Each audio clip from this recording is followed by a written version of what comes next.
Hey guys, it is Slater from Faith Foods and Finds, and today's video is going to be about things I wish I knew about postpartum. So I'll be sharing 4 of my own experiences and things I wish I knew and sharing some off Reddit. First one is about boundaries. So I really want to emphasize the importance of making boundaries and setting them. For example, you've just had your baby. Melinda wants to come over and wants to see baby. Not even see you, but like, oh, I'd love to see the baby, congratulations. No, you don't have to respond. Melinda's not your priority anymore. Your baby is, your family is. That is your duty of care. They are not entitled to your time. Just because everyone's online nowadays and someone's active now with a green mark does not mean they're entitled to your time, and you've every right to cultivate this beautiful sacred space in which it should be. You've just had your baby, and you don't need any stresses from the outside world brought into this beautiful time, and whether that is for 2 weeks, whether that is for 2 months. Now, in saying this, I know some people very much like, I want my grandmother to be at the birth.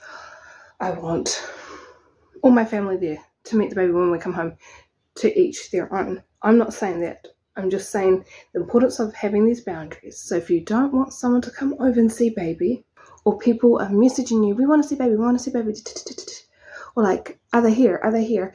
You don't have to respond to that. The boundary you have set in place is there. You will get back to them in time. But also, with a newborn, from my own personal experience, time is here or there. My focus is now my baby. And again, if someone is hurt by the fact that they can't see a baby within the 2 weeks or 3 weeks or on that first day of their life, that says more about them than it does about you. You are so entitled to this time. You don't get this back. This precious, precious time. And I would just really, really emphasize this. My second point being hormones and breastfeeding. No one tells you, or at least no one told me, I literally found this out just a few days ago, that your hormones don't settle until after you stop breastfeeding.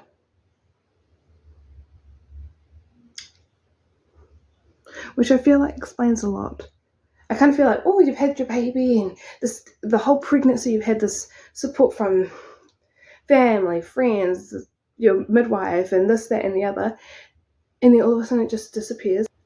And then you have your baby, and then if you do have your supportive partner, it's you and them and the bubs, and you're going through all this, and your hormones are just up and down.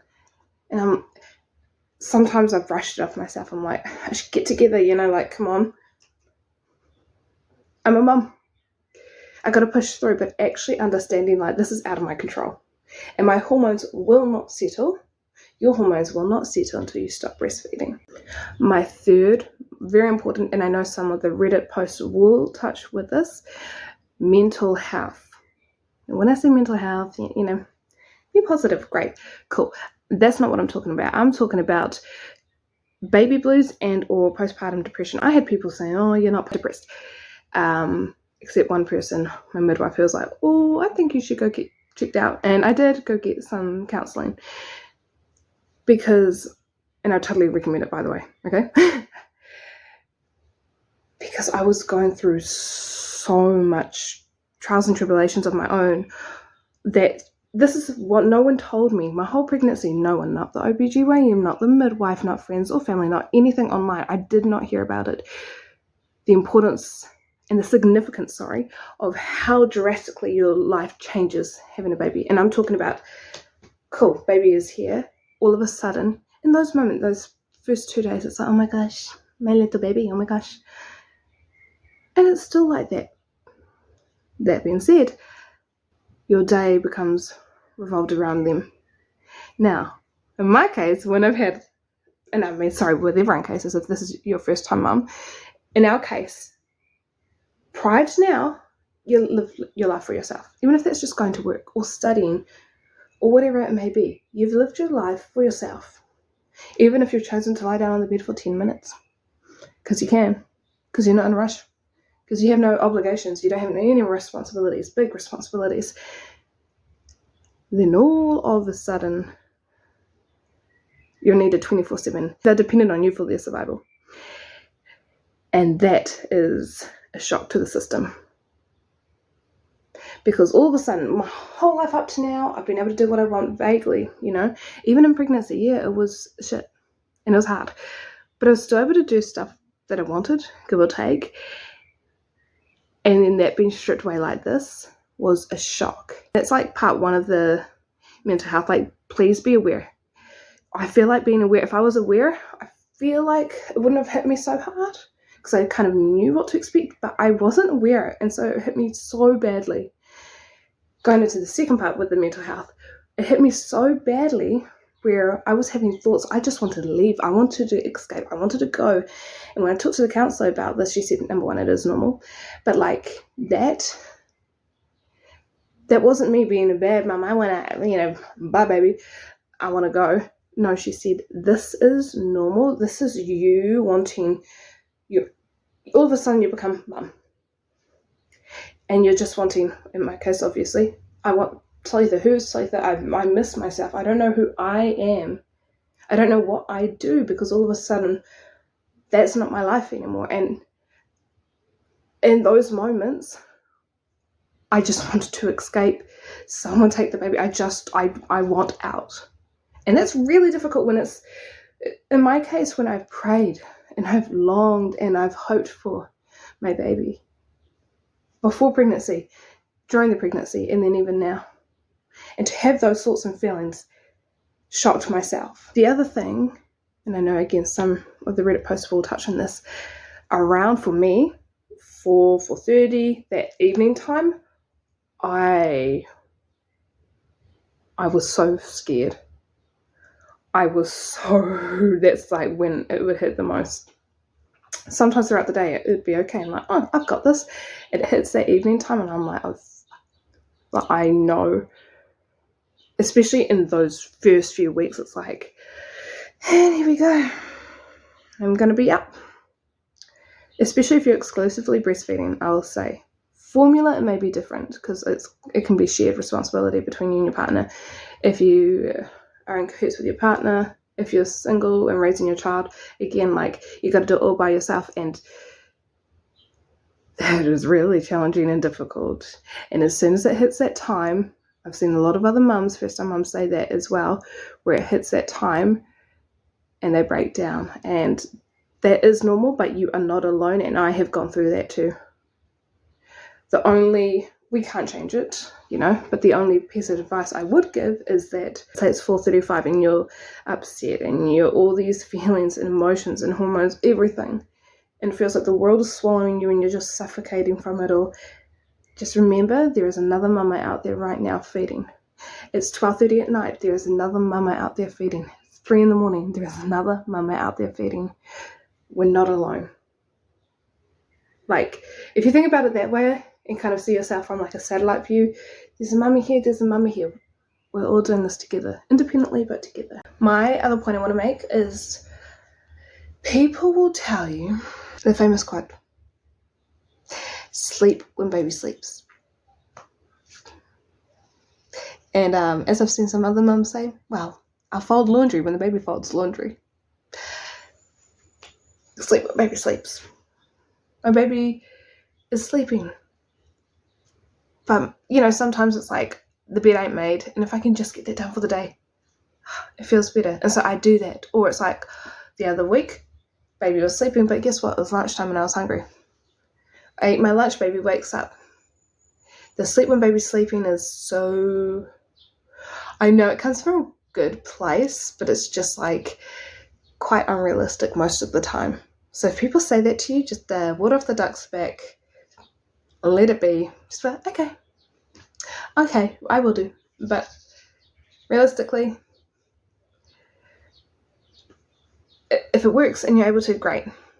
But just be aware that people will say that. The amount of times I've had people say that, our healthcare provider, friends and family, and it's like,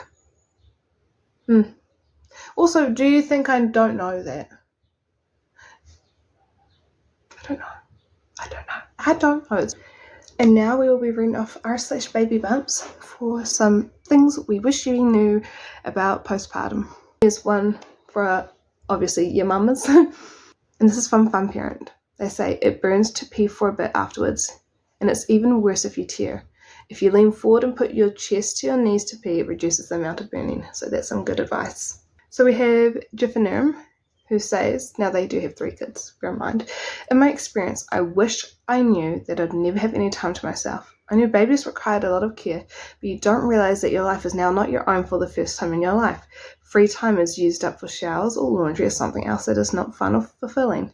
It takes a while to get into a groove where you feel more normal again. Also, along with that, it led to a lot of resentment of my husband because he could wake up, go brush his teeth, and do his morning routine like normal. I had to tend to the baby straight away before I could even go pee upon waking up. He could just walk out the door for errands like normal, whereas I had to let him know I needed to do an errand, so he'd know he was solely responsible for the baby at that point. I have an amazing husband who does so much without me having to ask, but the fact that I'm the default parent means I just can't walk out the door without telling someone I'm leaving. It's a huge adjustment. Yes. I think they just said everything, but becoming the default parent, on one part it is like, well, nah, what did you think? Like, no you know, what did you think? But at the same time, we need to cut ourselves some slack, give ourselves some grace. Like, it is so difficult being the default parent. Or like, oh, the baby's hungry. It's like, okay, cool. You know, it's even now, a few months out, it is hard. In my personal experience, when my partner comes home and I give the baby to him and I'm like, hands-free time. Or it's like, I just, hands-free time, hands-off time. I can just have some time for myself. And apparently my baby's just like, oh, I want mum. Even if he's fed, he's like, cool, thanks, I'm fed, I'm this, I'm that, and the other, I want mum. And I'm like, I'm so grateful to be his mama, but sometimes I just need some time for myself. And that's the thing, it's like, I'm aware that once he's 5 and at school, like, won't be breastfeeding anymore, obviously, and won't be this, that, and the other, and they're only like a newborn for so long, an infant for so long, a toddler for so long, and then you look back in this childhood, even obviously for everyone's experience, our childhood is so small, it's such a small part, but the days just, there's that quote where it's, the days are long but the weeks are short, or something like that. It does feel like that. The days are so long, and at some points I didn't even know what the day was. It just felt like they all just went into one another, but the weeks go by like that. I can't wait for that time. I can't wait till when I'm not needed 24/7, but at the same time it's like I want to hold on to this moment, and I feel like I'm in this catch-22 because it's like, it's still difficult. There's still moments of difficulty, but also I know that each time will have their own difficulty. I've had some parents who they've got like 5 or 6 year olds and they're like, oh my gosh, I remember when baby was this quiet. And so it's like, I'm trying to embrace that and be grateful for that time that I'm in now when the baby is quiet. But it's also hard. Like, it's so weird. It's so weird. I'm so grateful. But it's challenging, but I'm grateful. Okie dokie, Hot Sauce Pan 89, going back to boundaries, right? Something I regret not doing, setting boundaries before I gave birth. I had an unexpected visitor, which I really did not want, a week after I gave birth. I also had to deal with someone lifting my baby up and handling them around to others, something I wasn't comfortable with. Had I communicated what I wanted from family, etc. beforehand, I probably wouldn't have been in those situations. Be easy on yourself, it's all new, it can be scary and overwhelming at times. If the housework doesn't get done, or laundry overflows, or there's dirty dishes, it does not matter. You resting and taking care of yourself does matter. Now we'll be looking at R/B on the bump, again some postpartum things you wish you knew. Pikelet98 said, I didn't realise how difficult it would be to go shop, go to appointments, exercise or do things around the house. I really had to let go a lot of my independence, which was really hard. I'm relying a lot on other people to help me when they can, and that really goes against the grain for me. Me too. To have that village, you need to be a villager. You need to also reach out. There have been moments where I just need to get out and go for a walk, and so me and Babs Nana, we will go for a walk, go into the wide open spaces. That's one of the best pieces of advice she's given me, and if you're watching this, hello. Is in those times to go into the wide open space, take you and baby for a walk, and just breathe. Like, just be aware of these things. Leaving to go to the shops is now, right, make sure everything's in the nappy bag, have some sort of milk prepared. Are they changed before we leave the house? Are they fed before we leave the house? Like, that's just to go out. So just be prepared of that. It's not just A to B. It's not just A to Z. It's all the other letters in between. It's not just that simple anymore. This one is a great piece of advice. And it is from Johanna, and they said, baby might not sleep anywhere but on you. Have a safe compromise planned in the back of your mind in case this happens. It's much safer to have a shift set up with your partner or bed share, following the Safe Sleep 7, than to pass out on the couch with baby out of sleep deprivation. You need a water bottle and snacks. Now, my little setup, especially in our couch, I've got a little table that has my breast pump, that has my water, that has snacks, because sometimes I am nap trapped and I have to do things one-handedly. So it's just easy to have that all there. I really, really recommend that, just having some sort of a tray all set up, even if it was just on a chair and you bring the chair right there and you chuck your stuff on it, just so it's reachable in those times, because the times where I haven't got a drink and it's like, oh, do I wake the baby and get a drink and then have to restart the whole process again, or do I just sit here? And in those moments, I'm like, I'm just choosing to sit here. But you don't want to do that often. So just having that space set up is really, really good and really important. Here's another one, pajama party. And again, this also goes back to setting boundaries, but we'll just hear what they're going to say. Dealing with other people once baby arrives. The constant stream of texts, can I come and see the baby? And they come in. Don't wash their hands and basically use it as a photo op. The family politics and drama that happen even though you've just given birth and are vulnerable, but somehow still expected to be responsible for other people's feelings and needs. As an introvert, despite the physical and emotional difficulties of having a baby, dealing with other people constantly harassing me for visits has been hard. I know many like the support of social instances and can be isolating having a baby, but I just needed my own little cocoon with no one else to worry about other than my baby, and not auntie's whatever stupid passive-aggressive patronizing comments, sending a baby voice at my baby. No thank you, I'd rather do everything alone. 100% agree. Again, this is like what floats your boat, what works for you, but I'm not aware of how many people are like, can we come see the baby? Or this expectation that you're just going to be there, that you can just answer the phone call. I've had my hands, I'm busy, I'm breastfeeding, I've got people ringing me. Like, thank you for checking up on me, but at the same time, and like that person specifically, they were just checking up on me, which I really appreciate. But some other people, it's like, why aren't you answering? It's like, I actually have something called a life, and you're not the center point of it anymore. This is a great one. Now, it has been deleted, so I don't know who the OP is, but they say that you might feel regret.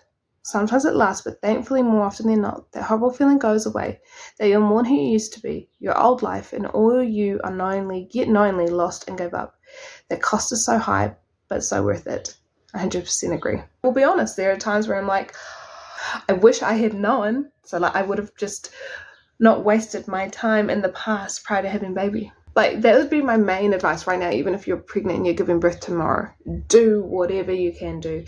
If you're not pregnant and you're just watching this because you're just interested, please, even if you lie on your bed, it could be for an hour or whatever, like, just take that in, the fact that you can do that and you're not needed in this time, in this space, in this moment. You can just be you. And sometimes when you don't have your own space, there can be feelings of resentment, not towards baby, not towards your partner or this, that, and the other, but just the situation that you're in. That's what my friend told me, and I'm so grateful for her. Again, I will re-say that, like, in those moments, it may feel like that, all the emotions may be high. You're not actually resentful at your partner. A lot of people are like, oh, you'll resent your husband and your whatever. No, because actually that's not healthy and that's not good. And you're also not resentful at your baby. You're actually resentful at the situation that you're in. Because in this situation, they're fully dependent on the default parent. In this case, me. I have no time. The partner can go do this, that, and the other, or they can just lie down on the couch for 10 minutes and I have to feed or whatever. and it's not, I'm not angry at them, I'm not angry at baby, I'm not resentful, whatever, at any of those two. It's actually just at the situation. And this too shall pass. That is so important to remember and to know. Does it change the situation? No. But just knowing that, like, okay, tomorrow will be another day, and the next day, and one day he's not going to be feeding from you anymore. One day you're going to be hands-free. Okay, so I will end this one with Smarty Pants on a more positive note, but they said that sometimes you just have a good delivery and recovery. I was so anxious before I gave birth and worried about all the problems that I would have afterwards. It turns out I had an exceptionally uneventful experience, and my recovery went really well with no issues. And I feel guilty that mine went so smoothly, and I feel like I'm not allowed to talk about it, or it'd be considered bragging. Sometimes that can happen, that you can just have a great delivery and recovery. And if you've had one and you've felt enclosed, you're allowed here in this space, comment down below. I had a great delivery. I had this. If you had a not so great one, put that down. We're all here to support one another, and I want to celebrate everyone. You've had a hard labor, a great recovery, vice versa. Go you did it. Big love to everyone. Okay, thank you guys so much for tuning to today's video. Again, if you want to see a more positive spin on all the amazing things I wish I knew about postpartum, be sure to let me know in the comments down below. If you want to see my other videos, you can click here. And if you want to see my food playlist, the meals I have been making and the cookies I've been eating recently, I love them, and they're really handy to make when baby is asleep because it's really simple and fast. Anywho, they're there. Thank you so much for joining. I hope to see you guys soon. Bye!